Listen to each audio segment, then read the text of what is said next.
आज मालवण पंचायत समितीच्या माध्यमातून हा कार्यक्रम इथे आयोजित करण्यात आला।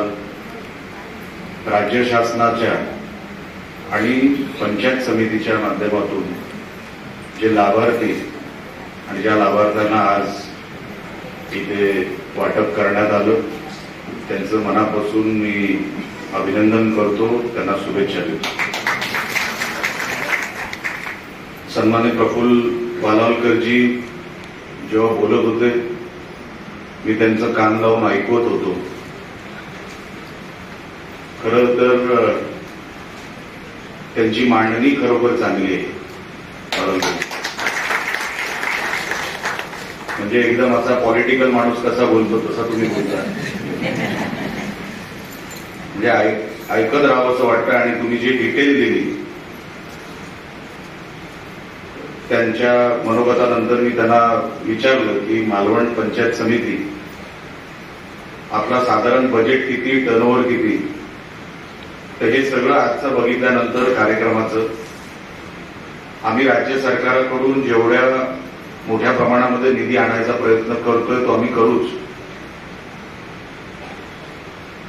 पण माझी विनंती सन्मान्य वालावलकर साहेबांना एवढी आहे की साहेब आपण पण पंचायत समितीचा बजेट कसा वाढेल, कारण का आपण सेस मधून पण काही लाभार्थी आणि लाभार्थ्यांनी इथून मदत केलेली आहे। मला वाटतं 20% आपण त्या सेसच्या माध्यमातून इथे मदत केलेली आहे। आपण जर एक पंचायत समितीचा जर आपण टर्नओव्हर वाढवू शकलो तर मला असं वाटतं 1 कोटीच्या आतमध्ये, आणि जर तुमचे विचार ऐकल्यानंतर मला या मनाची खात्री झाली आहे की आपण 100% हा बजेट वाढवू शकता, हा टर्नओव्हर आपण वाढवू शकता। कारण का मालवण तालुका आणि मालवण तालुक्याला लाभलेलं हे सगळं नैसर्गिक जी काही संपत्ती आपल्याला मिळाली आहे साहेब, आपलं बजेट वाढवणं काही कठीण नाही, पण ते लोकांवर टाकू नका। आपलं उत्पन्न कसं तयार होईल ह्याच्यासाठी आपण तो प्रयत्न करावा अशी मला तुम्हाला विनंती करायची आहे। कारण का राज्य सरकारकडे जेव्हा मी मागणी करतो आता बजेटच्या माध्यमातून पण महिला व बाल कल्याण या विभागासाठी पहिल्यांदा जी आर्थिक तरतूद इतक्या वर्षापासून वित्तीय तूट असून सुद्धा जी सन्माननीय अजितदादा पवारांनी ह्या अर्थसंकल्पामध्ये केली आहे, मी मनापासून त्यांचंही कौतुक करतो। याच्या अगोदर कधीही महिला व बाल कल्याणासाठी एवढ्या मोठ्या प्रमाणामध्ये निधी मिळाला नव्हता, आणि आपल्याला सगळ्यांना माहिती आहे मोठ्या प्रमाणामध्ये इथे माता भगिनी आहेत की आमचे माजी मुख्यमंत्री आणि आताचे उपमुख्यमंत्री सन्माननीय एकनाथ शिंदे साहेब यांनी लाडकी बहीण योजनेच्या माध्यमातून मला जर आठवतं तर मालवण तालुक्यामध्ये जवळपास 20-22 हजार काहीतरी लाभार्थी मालवण तालुक्याचे आहेत। ते वाढवण्याचा पण आमचा प्रयत्न आहे येणाऱ्या काळामध्ये, तेही वाढवण्याची। कारण का जेव्हा शिंदे साहेब आमच्याशी चर्चा करतात त्यांना एवढं या स्कीमची आपुलकी आहे की या स्कीम मध्ये निलेश आपल्याला सर्वात जास्त काम, जेवढे लाभार्थी वाढतील तेवढे लाभार्थी आपल्याला वाढवायचे, हे सातत्याने त्यांचं आम्हाला सांगणं असतं। मी खरोखर मनापासून पंचायत समितीचं कौतुक करतो। मला असं वाटतं मालवण पंचायत समितीचं मला इतर सगळ्या तालुक्यांचे हे लाभार्थ्यांचे कार्यक्रम झाले होते, हा लाभार्थ्यांचा शेवटचा कार्यक्रम आपण ह्या मालवण तालुक्यामधून आपण आज संपन्न करतोय।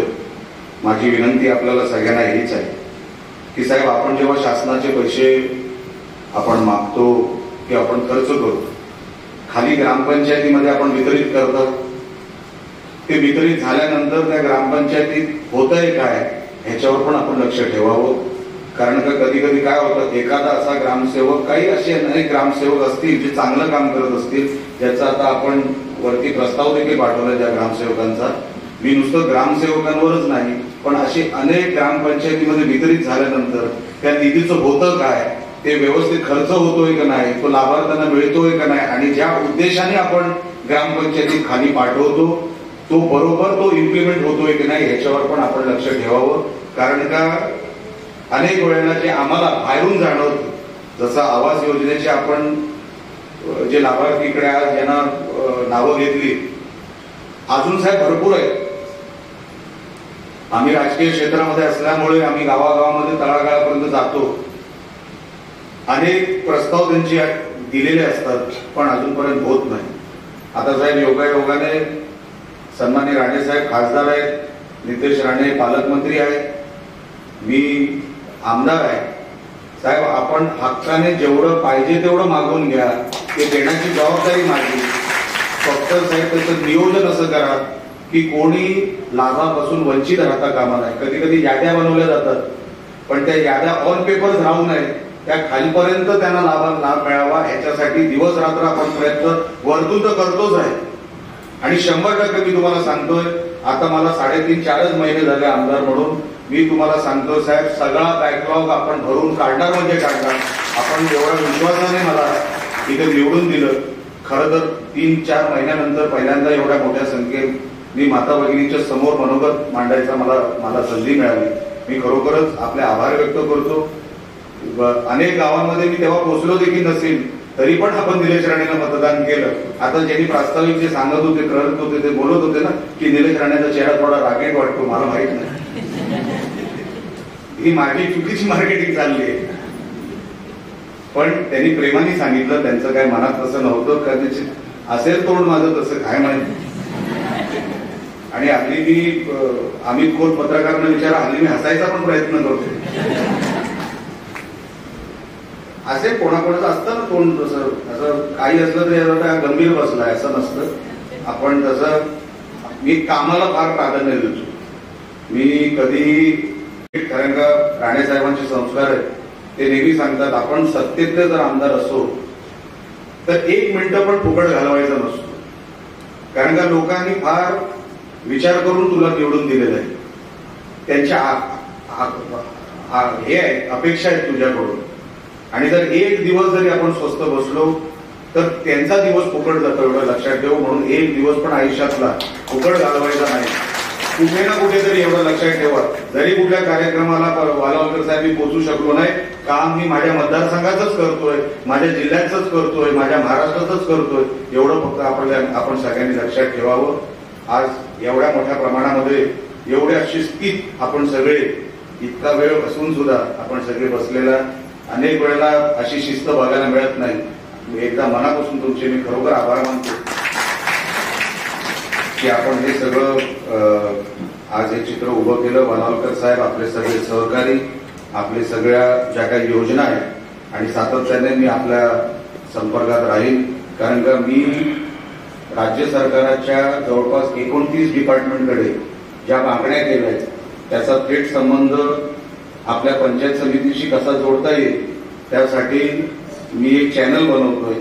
म्हणजे राज्य सरकाराकडे पडलेला पैसा आणि तिथून इकडे जमा झालेला पैसा डीपीओंकडे, आणि नंतर मग आपल्या मालवण पंचायत समितीच्या माध्यमातून आपल्याला तो वर्ग ताबडतोब कसा होईल, लवकरात लवकर कसा होईल, जेणेकरून तुम्ही इम्प्लिमेंट कराल.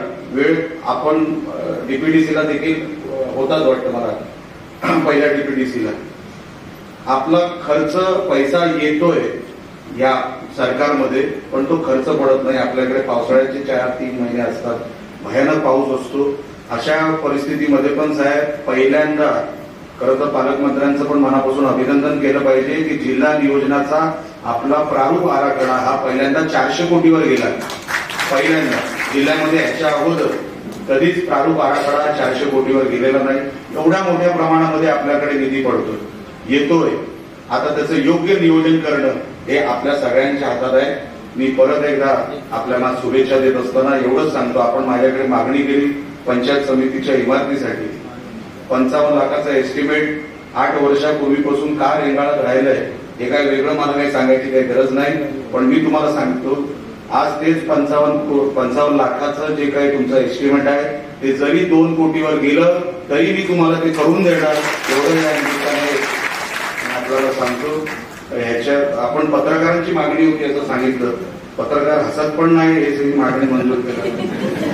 कदाचित भूक लागली असं मला माहिती, पण मी तुम्हाला सांगतो पत्रकार सगळे माझे मित्र, जसं वालावलकर साहेबांनी इकडे मागणी केली 100% जरी किती जरी कॉस्टिंग वाढली तरी ती सगळी कॉस्टिंग धरून लवकरात लवकर ती पंचायत समितीची इमारत दिमागदार पद्धतीने आपण उभी करणार, याच्यामध्ये कोणाच्याही मनामध्ये शंका नको. आपले सगळे जे काही लाभार्थी आहेत त्यांना मी मनापासून शुभेच्छा देतो. असंच काम मालवण पंचायत समितीच्या माध्यमातून आपण सातत्याने करत राहावं.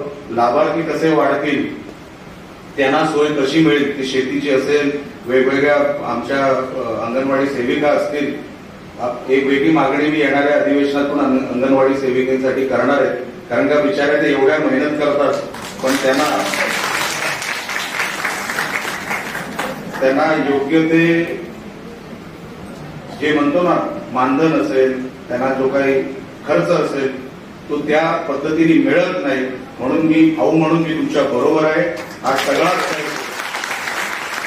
येणाऱ्या अधिवेशनामध्ये जसं आपण शिक्षकांना निकष लावतो, आपण डॉक्टरांना निकष लावतो, माझ्या अंगणवाडी सेविका, माझ्या माता भगिनी एवढ्या मेहनत करतात, पण जो निकष त्यांना लावला जातो तो आमच्या अंगणवाडी सेविकांसाठी का लावला जात नाही. आणि म्हणून भाऊ म्हणून मी तुमच्यासाठी या येणाऱ्या अधिवेशनामध्ये भांडणार आहे, लक्षात ठेवा.